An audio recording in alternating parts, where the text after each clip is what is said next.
What an absolute joy it is to be here and to celebrate Easter together today. To have this opportunity to remember this story that changes our lives, this story that changes our world. Thank you for giving me the privilege of being in worship with you. Each year when we celebrate Easter, it always causes me to think back on Easters when I was growing up, and maybe that's something you do as well. Many years along the way, we would travel from Gadsden down to the Powderly area of Birmingham, and we would go to church with my grandparents, my mother's parents.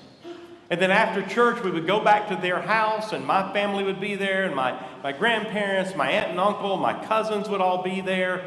We'd have this wonderful meal, more food than it would take to feed an army. And then afterwards, we would hunt eggs together, and we would always have to, all the grandchildren had to line up in order of height to have our picture made. And then if my grandfather had his 8mm camera out, we all had to walk across the yard toward him, waving the whole time. Because after all, it was a moving picture, you need to be moving. And so that's what we did. So Easter, in so many ways, can make us feel a bit nostalgic. But Easter, in no sense of the word, is about nostalgia. I mean, yes, it celebrates an event that happened in the past, but Easter is about today. Easter is about here and now, and it's about tomorrow, and Easter is even about eternity. Easter is about our lives, yours and mine, about what tomorrow may look like, and the day after that, and the day after that, when we're not at church, when we're not dressed in our finest and not on our best behavior. Easter and resurrection can make a difference in our lives when we go back to work, when we go back to school, when we go back to living out there in the world. Easter is a day when we celebrate what God has truly done. We celebrate the triumph of life over death, of light over darkness, of hope over despair. But when we think about the Easter story, we realize that the very first Easter wasn't filled with celebration at first in the morning. Actually, the first Easter morning began very much in despair. The despair of the disciples and the friends and the followers of Jesus, who had all hope sucked out of them by the events that had happened across the weekend. It all started on Thursday night. Jesus gathered with his closest friends around the table to eat the Passover meal together. They didn't realize that what he was doing was setting in motion that chain of events that would change their lives and change our world forever. You see, it started out joyful, but it ended up being a night of betrayal and denial and desertion. Jesus was arrested while praying in a garden. There was this sense of helplessness and frustration about it all, and that sense continued on until Friday, when they watched him being tried by the high priest Caiaphas, and by King Herod, and by the Roman governor Pilate. They watched as he was beaten and humiliated in front of the huge crowds who had gathered in Jerusalem to celebrate the Passover. And they watched as he was nailed to a cross by the soldiers to slowly die an agonizing death. His friends and family were left with their grief. I mean, it all happened so fast. They'd known that he was living dangerously, that he was saying things that would probably upset those that were in power. But was that enough? Was that enough to arrest him and try him and convict him and execute him? I mean, this was a good man. This was a man who healed people, a man whose message carried topics like forgiveness and love and grace. Things like this aren't supposed to happen. So Easter Sunday began with this resigned walk to the grave. Mary going to take care of the earthly remains of her Lord, and to say a proper goodbye to him and to hope. That's the experience of a lot of people, isn't it? Many people, maybe even some here today, live lives where hope is scarce. Not much optimism, nothing to look forward to, no future expectation other than, well, that things are just going to be the way they are now. For some of you, that's the short-term future. The threat of redundancy, the worrying medical procedures or prognosis, a financial issue that's caused you setback. But for others, it's more long-term. Asking questions like, what's the point? Where's life going? And what's going to happen at the end of it? The disciples of Jesus had invested their lives and all of their hope in the man that was laid in the borrowed tomb. Sometimes we invest our lives and our hope in things which sooner or later could let us down. Our jobs, our health, our retirement plan, even our friends or our family can prove to be a source of stress or despair. We all know what it's like to have our hopes and dreams disappear, don't we? Our plans and goals seem to move into the realm of the impossible. That has to be how the disciples felt on Easter morning. In her grief, Mary goes out to the tomb. She knew that there were things that needed to be done, and so she made her way there this morning. Isn't that the way it is? No matter how sad you are, no matter what you're going through, there's always something that needs to be done. It was early when she got there to do what needed to be done, she thought. At first, the first thing she saw was that the stone that was supposed to seal the tomb had been removed from the opening of the tomb. And when she saw that things were out of place, her first thought was not, there's been a resurrection.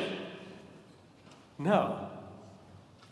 She thought, they've stolen his body. Someone's taken Jesus' body from the tomb. One more indignity. There'd already been so much. She's afraid, and so she runs to tell Peter and John what has happened. And Peter and John hear the news, and they run out to the cemetery, again to the tomb, and they look for themselves. And they confirm that Mary's right. The body's gone. And they went back home. But Mary doesn't. When they left, Mary stayed behind. I don't think she stayed behind because she expected anything to happen. I don't think she stayed behind because she expected something good to come out of this. I think she stayed behind because she didn't know anything else to do. And so she just stayed. Mary's whole world had been taken away from her on Friday. And now on Sunday, when she thought things couldn't get any worse, well, they had. And as she stands there crying, hopeless and crying, a tender voice speaks. "Woman, why are you weeping?" And she turns. It's Jesus, but she didn't recognize that it was Jesus. But I mean, come on. Who would have recognized that it was Jesus? She knew he was dead. She had been there when it happened. But then he does something that changes everything. He speaks her name, Mary. And she knew immediately who it was. How would you have felt if your whole world had fallen apart and then in one sudden, unexpected moment, it had all been put back together again? How startled, how joyous, how overwhelmed, how filled with hope do you think Mary was in that moment? I mean, on Friday, the whole world seemed to crash in and seemed to mess up every dream she held dear. But on Sunday morning, God brought light to overcome the darkness and brought hope to overwhelm the despair. That's the story of resurrection. When our whole world falls apart and when our dreams lie crumbled at our feet, our risen Savior draws near. And if we're willing to listen, in our hopeless moment, He'll whisper our name like He did for Mary. He'll bring hope where we thought none could be found. At Easter, we see that there is hope. There is always hope. The hope of resurrection. Of living again as Christ lived. Of following the Lord who is more powerful than anything and everything. And He gives us the power to live our lives differently even today. The power of the resurrection changed how the disciples lived, and like us, the power of the resurrection, it gives true purpose to living. The Scottish scholar James Stewart once wrote about the resurrection and said, "Not one line of the New Testament was written, not one sentence, whether of the Gospels, epistles, Acts, or Apocalypse, none were penned apart from the conviction that He of whom these things were written had conquered death and was alive forevermore." He was right. Read through the Acts of the Apostles or the letters of Paul and John and Peter and James. Read through the letter to the Hebrews or John's Revelation. In every book, in every story, there is hope. And that hope was a hope that transformed all who would grab hold of it. Because it's a hope that brings new possibilities. It's a hope that brings new life. Jesus' death wasn't, after all, the end. It was the new beginning. Making possible a new way of living, a new way of looking at the world, a new attitude in how we live and what we do. In his book, Man's Search for Meaning, Viktor Frankl tells a story about him and his fellow prisoners in a Nazi prisoner of war camp in World War II. They had been held captive for so long that when they were released, Frankl said, "We walked out into the sunlight and blinked nervously. And then we turned and silently walked back into the familiar darkness of the prison. Darkness to which we had become accustomed for such a long time." we can get comfortable in our familiar darkness at times, can't we? Resigned to the hopelessness we feel in our situation, willing to settle for how things are. But the message of Easter is that God is not willing to leave us there. No matter how deep the shadow in your life is, it is no bigger and no stronger than the darkness of the grave that held Jesus. And remember, Jesus rose victorious from that grave. Maybe some of the best news this morning is that resurrection that happened on Easter still happens today. And that resurrection can happen anytime and every day. There's always another chance. There's always another hope. There's always another opportunity for new life.